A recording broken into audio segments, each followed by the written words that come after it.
A nossa Jerusalém qual que é? Diga Campinas.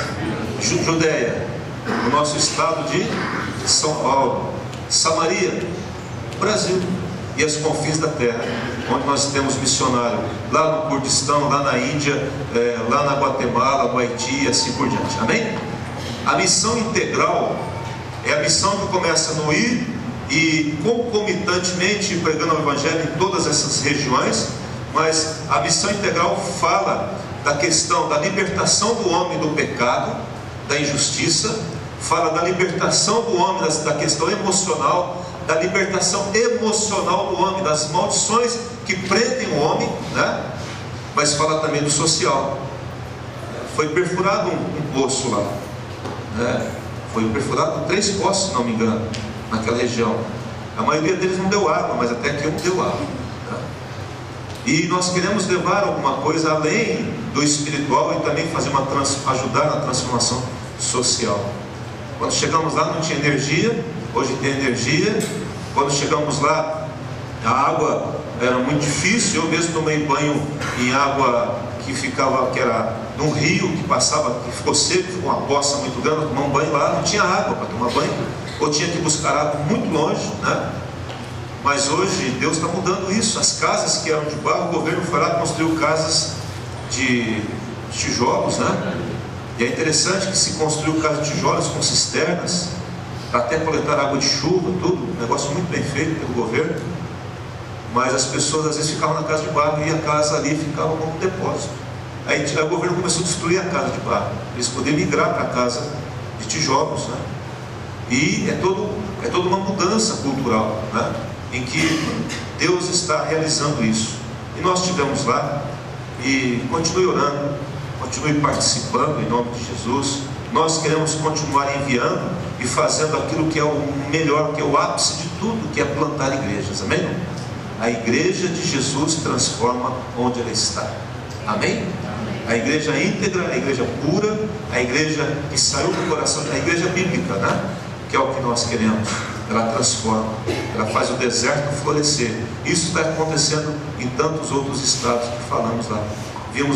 Ouvimos relatos maravilhosos, vimos muitas coisas acontecendo, e o Senhor Jesus está sendo engrandecido nesse lugar. Aqui no livro de Jonas, a gente vinha de lá, e eu falei: Deus, eu vou pregar domingo, e eu queria que o Senhor falasse ao meu coração. E eu queria que não pegar apenas uma mensagem que foi pregada lá e repeti-la, né? Eu queria que viesse algo do coração de Deus. E Deus me levou ao livro de Jonas. E aqui no livro de Jonas começa assim, Jonas capítulo 1, versículo 1 e 2.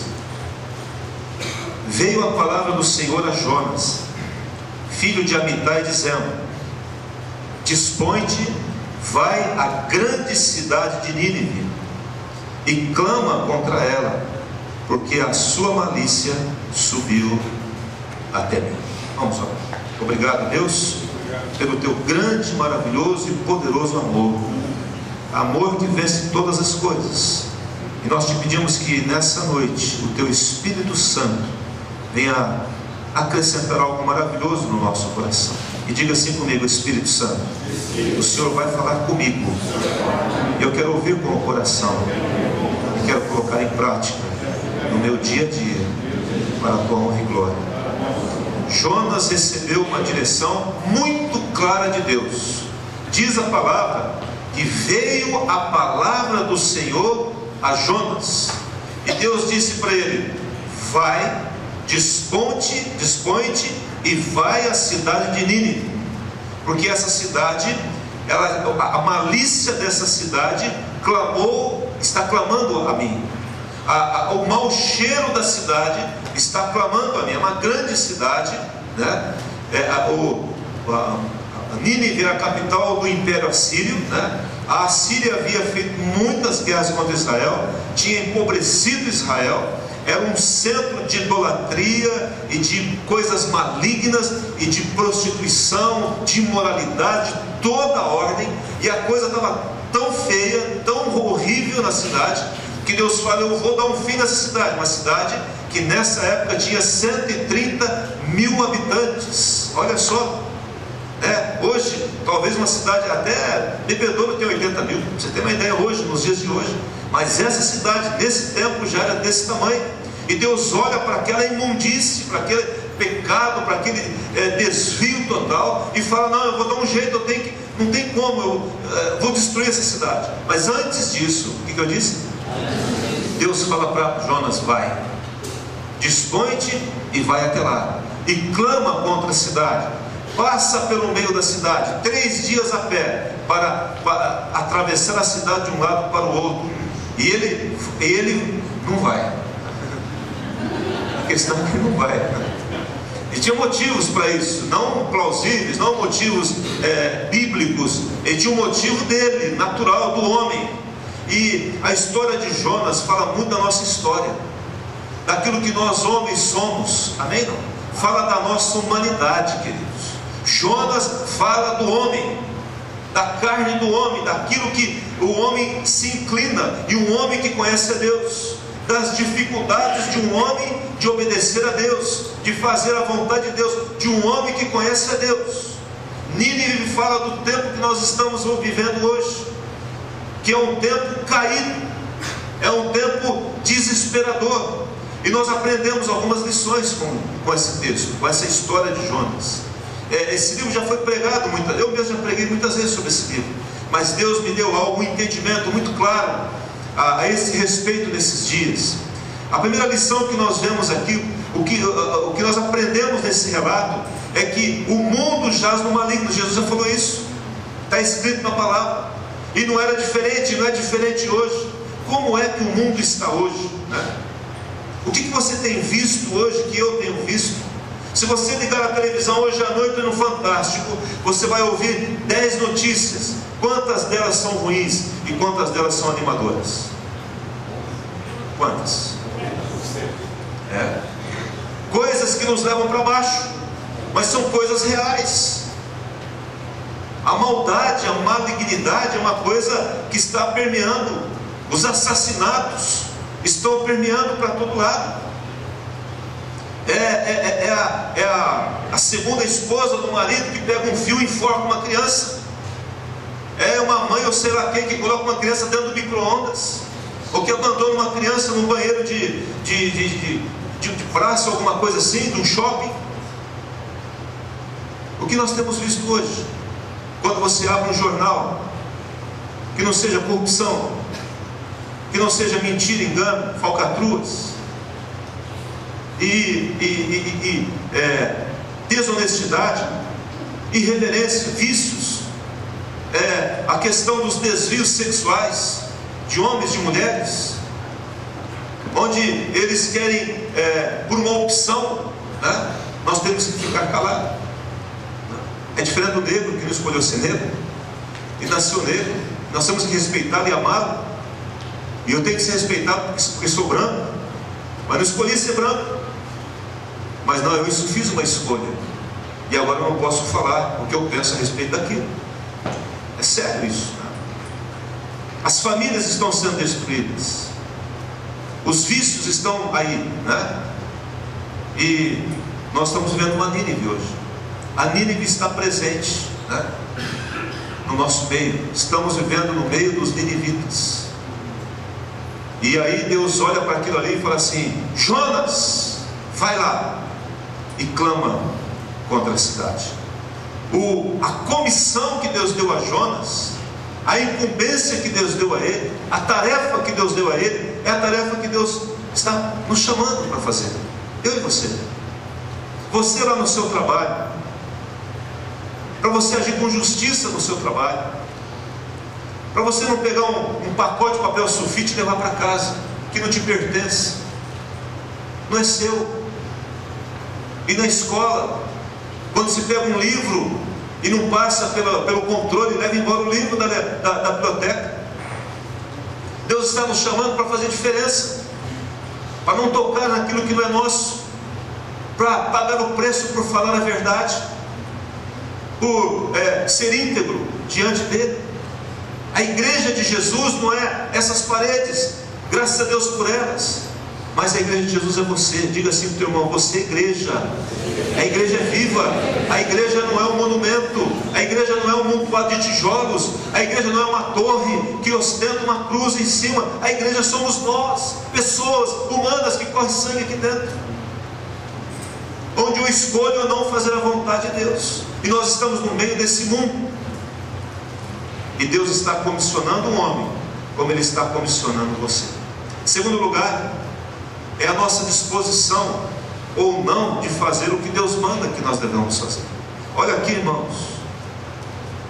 Esses dias atrás eu cheguei para uma pessoa e falei assim: escuta, eu não tenho te visto na igreja. Ele falou assim: eu não tenho vontade de ir. Mas como que é isso? Mas o que a Bíblia diz a respeito de ir à igreja ou não? Lá em Hebreus diz assim: não vos deixeis de congregar. Mas a igreja está cheia disso. Mas onde que, irmãos, onde que nós temos algo perfeito? Eu estava dizendo esses dias atrás, acho que eu falei aqui mesmo, né? Se na minha família original eu já tenho os meus problemas, sim ou não? A tua casa é perfeita, não tem problema. Imagina numa união de famílias, se vamos ou não ter problemas. Mas Deus me colocou ao seu lado, e você está ao meu lado, para nós aprendermos a viver juntos, a amar um ao outro. Amém. Independentemente das nossas faltas e das nossas falhas. Não há como. Senão nós vamos ficar trocando de família, né? Essa família aqui não está boa, eu vou para outra. Essa família não está boa, eu vou para outra. Vamos passar a vida inteira procurando família. E não vai achar. O problema é esse. É uma disposição ou não de fazer aquilo que Deus manda. E a pergunta é: nós fazemos, estamos dispostos a fazer aquilo que Deus manda, ou aquilo que nós achamos que devemos fazer? Jonas não estava disposto. Porque aqui no versículo 3, quando Deus fala vai e clama contra a cidade, Jonatas se dispôs. Amém não? Mas dispôs para ir embora, para encontrar. Foi lá no porto, olhou, perguntou assim: para onde vão os navios aí? Pegou um navio que ia mais longe e mais contrário. Se tivesse um navio que ia meio na costa, ele disse: eu não quero, eu quero um que cruza aqui e vaza para esse mar afora, porque eu quero sumir dessa história. Porque como que eu vou clamar? Porque ele conhecia Deus, ele sabia que Deus é um Deus clemente, misericordioso, e vai que esses assírios, que esses ninivitas se convertam, se arrependam. E eu quero mesmo que Deus venha com um furacão e acabe com essa raça desse povo, que é um povo maldito, que destruiu o meu povo, saqueou o meu povo, e eu vou lá para salvar? De jeito nenhum. Diga as razões humanas. Quantas razões humanas nós temos, irmãos? Quantos argumentos humanos nós temos, naturais nós temos, quantas coisas nós questionamos. E não está errado questionar, mas eu tenho que ter a disposição de crer. E há coisas que eu não entendo, mas eu creio. Amém não? Alguém já viu Jesus aí não? Alguém já viu o Espírito Santo aí? Mas nós o que? Cremos no Espírito Santo. Eu creio nele, eu sei que ele está aqui. O Espírito de Deus está nesse lugar. Amém. Amém não? Amém. Porque eu creio nisso, eu não vejo, mas eu creio. É pela fé. Quando Deus, eu tenho vontade de fazer alguma coisa, e a palavra me diz o contrário, que eu devo fazer o contrário. Quem aqui já teve vontade de torcer o pescoço de alguém? E a Bíblia fala assim: não, você tem que amá-lo, perdoe ele. Isso fala: é demais, é muito para mim, é muito, é demais para mim. Ou quando alguém te pede um dinheiro emprestado, não te paga, e depois essa pessoa está passando necessidade, e Deus fala assim: vai lá e socorre essa pessoa. Mas nem me pagou, Deus. Vai lá, meu filho, vai lá. Ou quando alguém bate na janela do carro e pede um dinheiro, você vira para ele: vagabundo, vai trabalhar. Eu estou trabalhando, estou aqui, né, queimando, e ele aqui, né? Como se alguém pudesse escolher estar na rua. Ou se isso não é uma escravidão, onde a pessoa precisa ser liberta. É uma coisa séria. E ele pega o barco e vai embora. Queridos, quantos de nós estamos pegando algum barco contrário à vontade de Deus, subindo no barco errado? Essa não é a vontade de Deus. O barco da frieza, da indiferença, o barco do egoísmo ou das justificativas. Eu estou cansado hoje, estou cansado. Mas se alguma coisa que agrada a Ele for um convite que agrade a Ele, Ele vai. Mas há algo justificativas. E é interessante que por causa dessa resistência, aqui no capítulo 2, dá uma olhadinha. Não, no capítulo 2 não. Deixa eu ver aqui. Versículo 4, no capítulo 1 mesmo. Mas o Senhor lançou sobre o mar um quê? Um forte vento, e fez-se no mar uma grande tempestade, e o navio estava a ponto de despedaçar. Olha aqui para mim, quem sabe, pergunte a Deus, que esse vendaval que você está atravessando não é fruto porque Deus mandou você fazer alguma coisa e você tomou o barco para Tarsis. Se foi ao contrário da vontade de Deus, e Deus está dizendo: não é isso que eu quero para você, mas você é livre para escolher, sim ou não. Nós não manipulamos ninguém, nós não fazemos a cabeça de ninguém. É a pessoa que tem que chegar e dizer: mesmo que eu não queira, Senhor. Por isso que o Espírito Santo fala assim, através de Paulo: Deus opera em vós tanto querer como o realizar. Não é só querer, mas é a concretização daquele querer. Jonas não queria, e foi ao contrário. E que o Senhor nos livre desse barco. E aí veio uma grande tempestade, né? E a turbulência veio, um forte vento, grande tempestade. O navio estava a ponto de despedaçar, porque um homem inventou de fazer algo contrário à vontade de Deus. E Deus estava olhando aquele povo não como Jonas estava vendo. Ele estava olhando para aquele povo, que o povo ia para o inferno, e de lá não tem saída. Diga assim comigo: de lá não tem saída. Não tem jeitinho brasileiro lá, não tem falcatrua, não tem propina ali, não. Não adianta chegar lá no inferno e falar: ô Satanás, eu vou te dar aqui, uma propina aqui, cara, quero meu galho, vamos, e transfere lá para o céu. Vai dessa, né? Você vai chegar diante de Deus e falar assim: Deus, aqui, vamos fazer um acordo aqui, né? Na maior, Deus, na maior, vamos fazer aqui um acordo, cara, vem cá, né? Acha que na conversa vai levar Deus na conversa, porque está acostumado a levar as coisas na conversa. Acha que resolve na malandragem, aqui, ali, né? Até ficando assim meio bom para essas coisas, né? No jogo de cintura.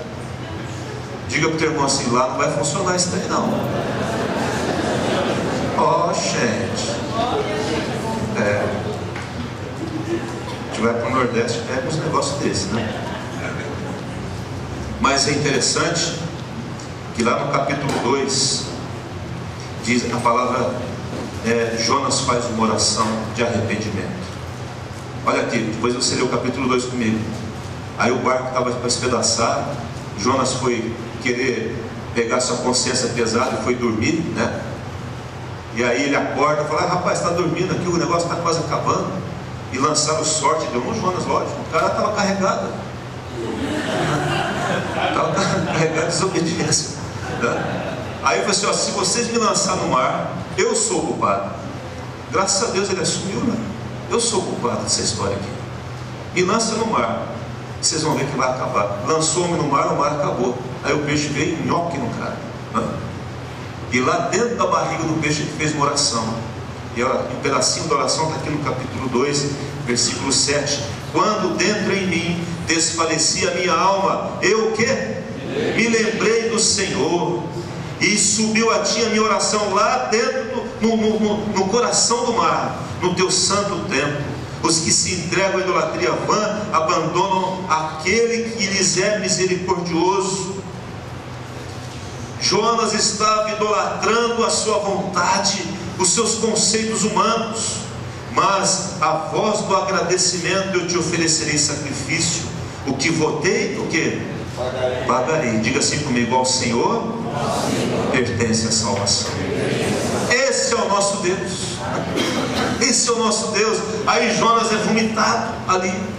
E se me lembro bem, lá em Apocalipse, na igreja de Laodiceia, Deus fala assim: olha, você não é quente nem morno, por isso eu vou o quê? Vomitar da minha boca. Porque fica no meio termo, não adota uma postura. Jonas foi ao contrário, mas tem gente que fica tentando equilibrar os pratos aí e não decide o que quer fazer, para onde vai, onde ele finca o seu pé, a sua fé. E ele foi vomitado, tomou uma ducha, sei lá, e falou assim: tá bom, Deus, agora eu vou lá. Porque Deus queria salvar um povo, 130 mil pessoas. E ele passa por aquela cidade 3 dias falando: daqui 40 dias a cidade será subvertida. E ele passa e fica guardando, esperando o que vai acontecer com essa cidade. O que acontece? O rei se arrepende, arranca as vestes reais, coloca pano de saco, se arrepende, coloca pano de saco nos animais.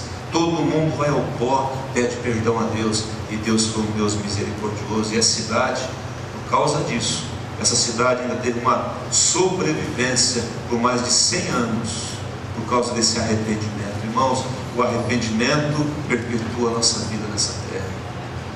O arrependimento nos leva mais longe. O arrependimento é o elemento central da vida de relacionamento com Deus. Deus, olha aqui para mim, queridos, Deus não está preocupado com o pecado. Ele está preocupado como eu e você lidamos com o pecado. Olha aqui para mim. Qual foi a última vez que você chegou diante de Deus e disse assim: Deus, eu pequei contra o Senhor, me perdoe? Você, jovem, que às vezes fica com um carro sozinho com seu namorado, fazendo coisas que não agradam a Deus, qual foi a última vez que você pediu perdão a Deus por ter posto a mão no lugar errado, que não devia colocar? E ter ficado com 1, com 2, com 3, e está achando que é macho. Ou que agora, né, porque os conceitos estão mudando. Se você não é virgem mais, você é alvo de zombaria. Ou se você é virgem, você é alvo de zombaria. Se você perdeu a virgindade, então você está dando a maioria. É normal. É coisa séria.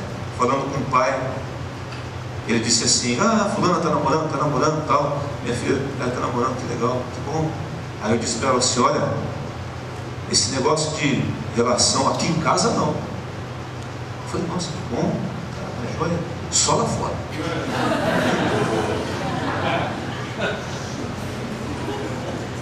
E falando ainda normalmente, porque entrou dentro do esquema do negócio.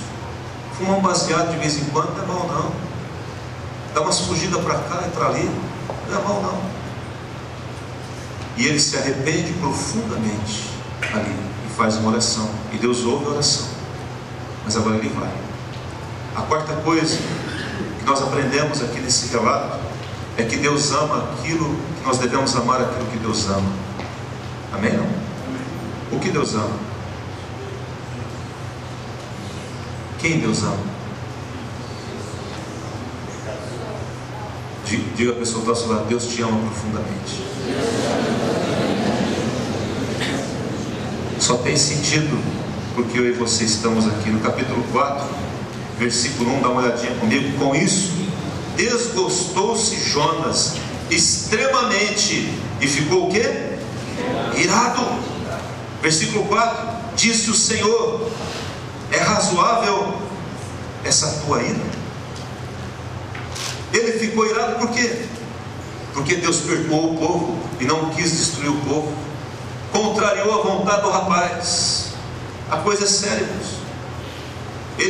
essa ira que fala aqui, esse extremamente irado, é como quando nós ficamos quentes. Sabe quando você fica irado, esquenta a orelha assim, ó, a jugular fica dessa grossura, e você começa a olhar querendo trucidar o indivíduo. É assim que ele ficou. Ele ficou indignado. Esse tempo atrás aconteceu um fato lá, e eu fiquei muito irado, muito bravo. E Deus veio ao meu... Olha aqui, irmãos, Deus veio comigo e falou assim: é razoável essa tua ira? Ele disse assim: precisa disso? É necessário isso? Precisa desse pampeiro que você está fazendo aí? Precisa falar o que você está falando? Precisa disso?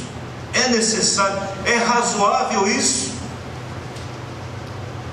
Essa ira tua está correta? Você deveria estar irado contra o seu pecado. Queridos, Deus ira contra o pecado e não contra o pecador. Deus ama o pecador, mas Ele aborrece, Ele fica irado contra o pecado. Jonas estava equivocado. A ira de Jonas é porque a ira dele foi contra o povo, as pessoas, quando ele deveria canalizar a sua ira contra o pecado das pessoas. Mas amar as pessoas é o que Deus faz. Por isso que ele sabia, ele fez, eu sabia que o Senhor é Deus clemente, Deus misericordioso, Deus tardio em irar-se, grande em benignidade, que se arrepende do mal. Ele sabia que era Deus. E mesmo sabendo que era Deus, ele não falou assim: Deus, me dá essas características do Senhor, me ajuda, Senhor, a ser um representante digno do Senhor aqui nessa terra, me ajuda, porque eu sei que dessa forma, irada como estou, não vai resolver. Amém? Será que precisa de tanta argumentação, tanta conversa? Será que é razoável isso? Um exemplo que nós temos lá em Gênesis 4, fala de Caim. Quando Caim levou a sua oferta a Deus, e Abel também levou a sua oferta, Deus recebeu a oferta de Abel, mas não gostou da oferta de Caim, porque ele deu algo de segunda para Deus. E ele fica irado contra quem? Contra Caim, contra Abel, contra o irmão. E a primeira oportunidade que ele tem dentro da sua ira é matar o próprio irmão, porque ele queria eliminar o concorrente. Amém? Não? Ao invés de ele ser estimulado a fazer melhor, a dar o melhor, não, ele quis eliminar o concorrente. Será que essa era uma atitude humana? Nossa! Ao invés de nós crescermos e queremos ser melhor, a inveja é a minha, eu acho que eu sou incapaz de fazer aquilo que o outro faz. Aí vem a inveja que mata. Mas quando alguém cresce e faz alguma coisa, que ele tem que me estimular, porque se ele conseguiu, Jesus, eu também posso conseguir. Me dá graça para isso. Amém? Não? Que Deus nos livre disso. As pessoas devem ser amadas, perdoadas e aceitas, e nunca eliminadas. Amém? Não? Todas as vezes que você desejou que alguém morresse, graças a Deus, porque Deus não matou. Porque se Ele fosse ouvir o nosso clamor de indignação de pessoas que fizeram alguma coisa contra nós, olha, onde nós estaríamos? Aí no capítulo 4, versículo 6, enquanto Jonas esperava o que ia acontecer na cidade, diz assim: então fez o Senhor, fez quem? O Senhor Deus nascer uma planta que subiu por cima de Jonas, para que fizesse sombra sobre a sua cabeça, a fim de o livrar do seu desconforto. Jonas, pois, o que? Se alegrou em extremo. Da mesma forma, eu acho que Jonas era meio bipolar, porque da mesma forma que ele estava desgostoso extremamente, agora ele ficou o quê? Feliz extremamente. Ele variou da extremidade do desgosto, da ira, para o extremo da felicidade. Sabe por que ele ficou feliz? Não, porque Deus fez o que Ele queria que fosse feito. Ele estava desconfortável, havia um sol causticante sobre ele, e Deus fez nascer uma plantinha. Nasceu, ai Deus, muito obrigado, glória a Deus. Agora eu vou esperar o que vai acontecer aqui na cidade. Mas eu não sei porque ele não foi embora. Fez a parte dele, vai embora, filho, né? Mas ele ficou ali. E Deus faz nascer uma planta, ele recebe um alívio, um frescor. No outro dia, Deus aqui, depois você lê, versículo 7, Deus manda um verme, e o verme come a planta, e o sol começa a causticar. Aí ele fica o que de novo? Irado, extremamente. Isso é atitude de criança, infantil. A criança está feliz, você tira o doce dela, aí você dá de novo e fica feliz. Belezinha. Será que nós não somos assim? Irmãos, eu vou dizer algo. Infelizmente, eu acho que o meu temperamento é bem parecido com o de Jonas. E a minha esposa sabe disso. Eu melhorei muito, mas eu variava da ira para a alegria. Era incompreensível. Um dia você senta para a jardim, ela fala.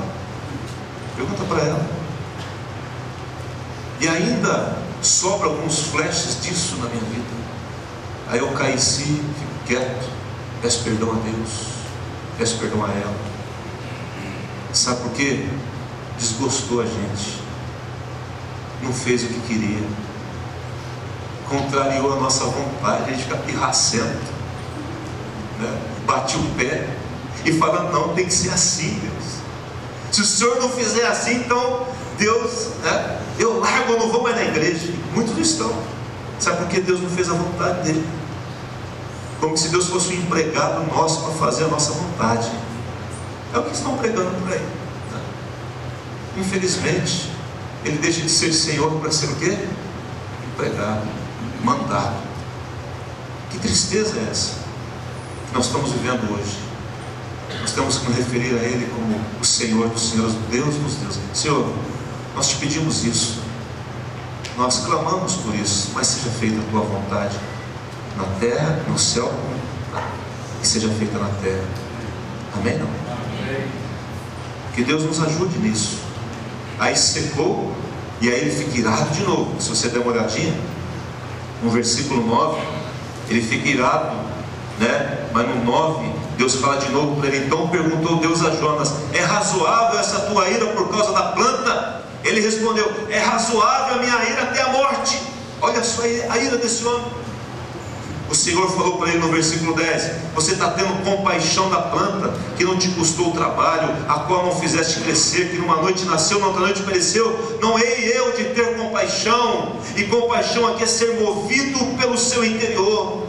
Ter compaixão da grande cidade de Nínive, que há mais de 120 mil pessoas. Aqui diminuiu, eu falei 130, né? 120 mil que não sabem discernir entre a mão direita e a mão esquerda, também muitos animais. Agora olha para mim, queridos.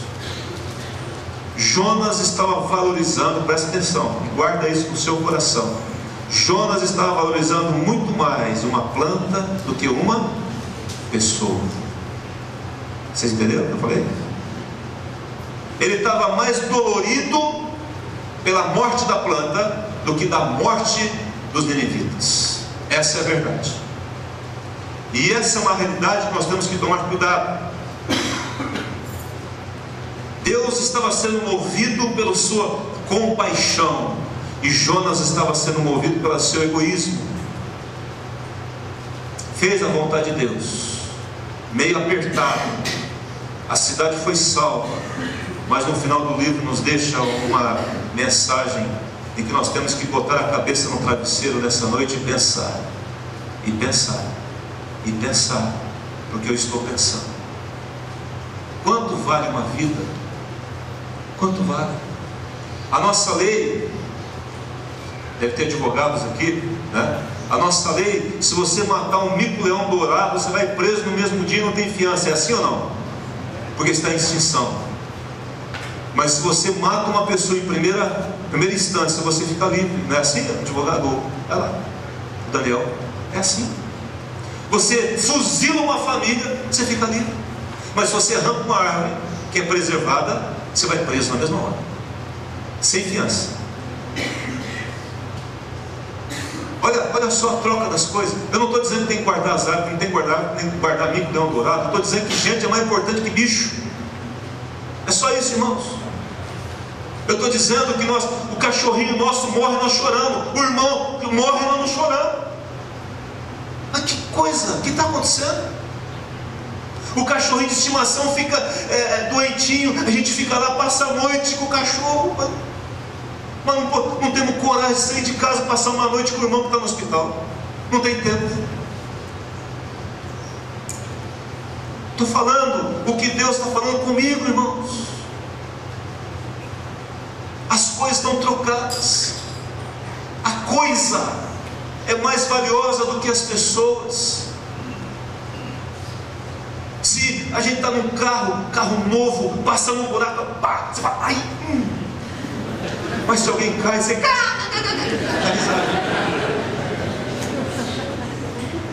ai, meu amortecedor rasgou meu pneu. Ai, meu Deus. O laptop cai no chão, meu Deus do céu, acabou o mundo. Mas se alguém tropeça e cai, vamos sair correndo para levantar. E ficamos esperando. Será que alguém vai ajudar? E eu estou ali para ajudar. para levar no hospital, para dizer o que está acontecendo. Não, não quero me envolver com isso não. Nós não queremos nos envolver com o ser humano. Ah, pastor, mas o ser humano é mau. Nós somos maus. Muitas vezes estamos cozidos por dentro, aprisionados dentro de nós mesmos, da nossa própria casa. Somos reféns da nossa casa, porque ali é o nosso reduto. E entramos no elevador, não somos capazes de falar assim: Deus te abençoe, Jesus ama você. O porteiro nosso teve uma síndrome de pânico. Eu falei: meu Deus, eu não sabia que esse rapaz estava atravessando isso. E nós temos a solução, nós temos a solução. Jesus de Nazaré, no nosso coração.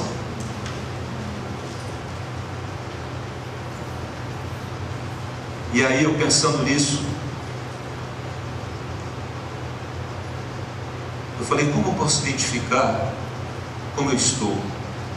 Aí o Espírito Santo falou assim para mim: para que você dedica mais tempo? Para as coisas ou para as pessoas? É aí que está o teu coração. Querido, se você passa 2 horas, 3 horas na frente disso aqui, jogando um jogo, ou uma noite jogando um jogo, mas não sai para falar de Jesus, alguma coisa está errada. Então isso aqui, o computador, ele é mais importante do que pessoas. Eu estou aplicando o meu tempo mais aqui do que lá. Eu tenho que parar para pensar. Nós oramos mais para quê? Para ter ou para ser? Ou para abençoar pessoas? Quantas das nossas orações é: Deus, abre as portas, Senhor, me dá uma promoção, estou precisando de dinheiro. Não estou falando que está errado, irmãos, orar por isso não. Mas quanto de 10 orações nós falamos de coisas, e quanto de 10 orações nós falamos de gente? Sendo que tudo que nós fazemos tem gente por perto, sim ou não? Você pode estar mexendo com coisa o dia inteiro no computador, mas você tem seu amigo que você almoça com ele lá no refeitório da empresa, sim ou não? Está do seu lado, e ele está sofrendo, ele está angustiado, às vezes coloca uma roupagem de estar tudo bem, mas irmão, sem Jesus não dá para estar tudo bem, porque há um espaço dentro de nós que só cabe Jesus, não cabe outra coisa. As pessoas estão insatisfeitas, elas tentam se convencer de que está tudo bem, mas não está tudo bem. E você tem uma palavra de vida, de libertação. Estava falando com o irmão esses dias, ele falou assim, eu falei para ele: sabe o que você faz? Vai pessoas na empresa, diga para elas assim: escuta, deixa eu fazer uma oração. Mas o que eles vão pensar? Não importa o que eles vão pensar. Fica preocupado com aquilo que você tem que fazer, e deixe Deus fazer aquilo que Ele vai fazer. Nós temos que falar. Quem vai convencer é quem? O Espírito, não sou eu. Diga para o teu irmão assim: não tente convencer as pessoas, você não vai conseguir. Você não é Espírito Santo, e nem eu sou Espírito Santo. Só fala, conta a sua história, dá o seu testemunho, fala daquilo que Deus está fazendo na sua vida, em nome de Jesus. Convide a pessoa para vir à igreja. Ela não convida para ir em outro lugar? Numa festa de aniversário, num churrasco, alguma coisa? Convide ela para vir aqui. Aqui é um banquete. Eu estou aqui como mordomo, como garçom, servindo você com a palavra de Deus. Eu espero que você esteja com seus comendo pelos ouvidos, e sendo alimentado e desafiado como eu. Não estou aqui apontando ninguém, eu estou falando de mim, daquilo que o Espírito Santo falou ao meu coração. Está entendido, queridos? Em nome de Jesus. Mas alguma coisa está errada. A nossa prioridade é definida com aquilo que nós aplicamos mais no nosso tempo. Então pense nisso, faça uma reflexão. É proibido entrar na internet? Não, mas abençoe quem está do outro lado. O pastor Marcos está mais evoluído que eu. Esse tempo atrás ele falou: me ajuda aqui no computador. Hoje ele está no Twitter, está no Facebook. Eu não estou nada disso. É só mexer com esse negócio, era tudo. Mas ali, liberando a presença e a palavra de Deus. Não para conversas, não para bullying. Está ouvindo um filme, eu já dentro vendo um filme. O filme só falava do bullying. A amiga mais próxima da amiguinha lá se fez de um homem, de um rapaz. E a menina foi quase ao suicídio, irmãos. E o filme era real. Depois foi instituído lá uma comissão nos Estados Unidos, né, para anti-bullying pela internet. Esse dia eu estava vendo a televisão, a menina chegou na escola com poucos dias, a outra subiu em cima dela e deu nela até falar. A menina falou: não volto mais para a escola. Porque acho que o namorado dela falou que a menina era bonita. Falei: irmãos, Jesus amado. E nós temos a resposta. Nós temos uma palavra de vida para o povo, para os nossos filhos. Para os nossos filhos influenciar os filhos de outros e abençoar outros, em nome de Jesus. Amém? Não? Para terminar, Jesus conta uma história de um homem chamado Lázaro. E esse homem estava à mesa de um outro homem mais abastado, e disse que ele desejava comer das migalhas junto com os cachorros. Era um homem doente, os cachorros vinham lamber as úlceras. E aí morreu aquele homem, o homem abastado, morreu o Lázaro. Lázaro foi para o seio de Abraão, para o consolo, para o enxugar de lágrimas, mas o rico foi sofrer. E Deus disse a ele: você recebeu os benefícios, ele recebeu os males. O que Deus queria dizer? Você recebeu os benefícios para o quê? Reduzir os males. Amém?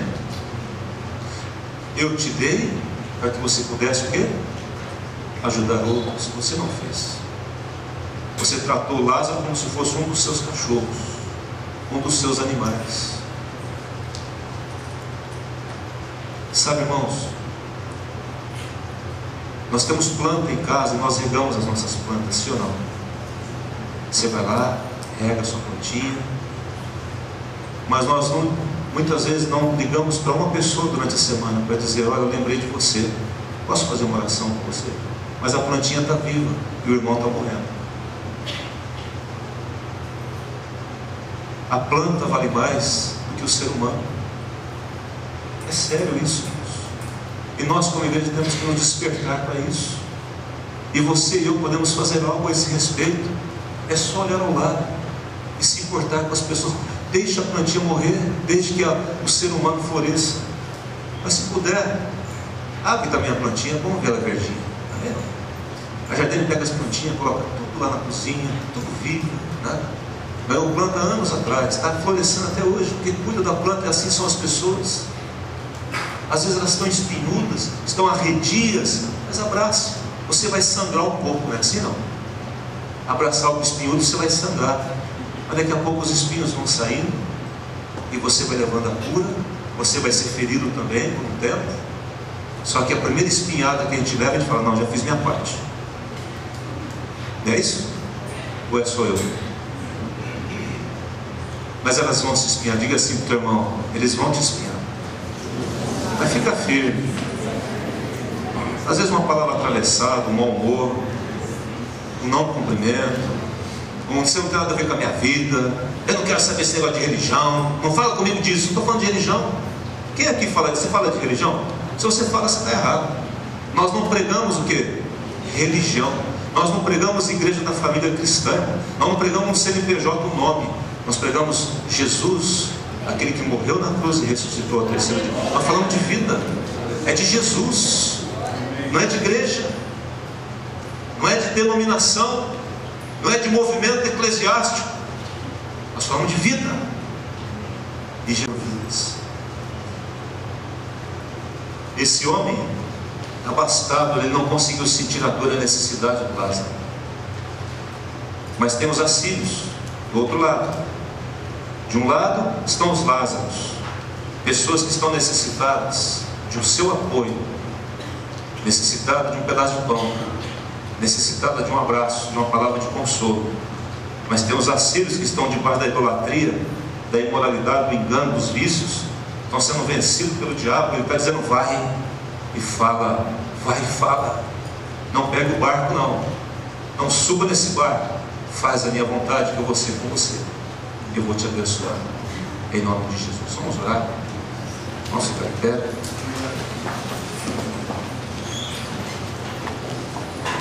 Eu queria que você fechasse seus olhos.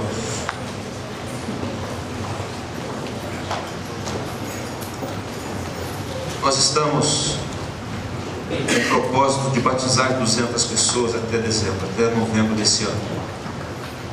Feche os seus olhos agora. E o Senhor, Ele está olhando para você. E Ele está dizendo, Ele está te comissionando, dizendo, vai, fala, viva o Evangelho, dê bom testemunho, que aquilo que você fale seja a sua vida, que aquilo que você viva seja colocado em palavras, mas vai, em nome de Jesus.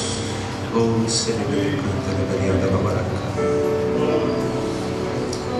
levanta o teu rosto sobre nós, Senhor. Levanta o teu rosto. Libera o teu bom Espírito sobre o teu povo nessa noite.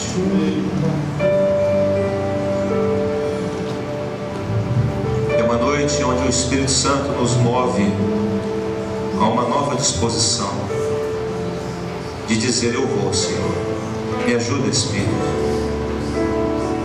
Você tem a palavra da vitória. Se você ainda não entregou sua vida a Cristo, faça isso nessa noite. Reconheça Jesus como Senhor e Salvador da sua vida.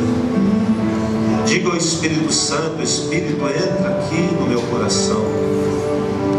Eu preciso tanto do Senhor. Receba a salvação nessa noite. Nos procure no final da reunião e diga, eu quero Jesus na minha vida. Como é que eu faço? Mas se você tem valorizado mais as coisas, se as coisas são mais importantes do que as pessoas, pense bem nisso. Quando foi lançado o desafio da compra desse terreno, do pagamento dele, o Espírito tem falado ao meu coração. O terreno é uma coisa física, mas o que está projetado para ele são pessoas. Senão não precisaríamos comprar.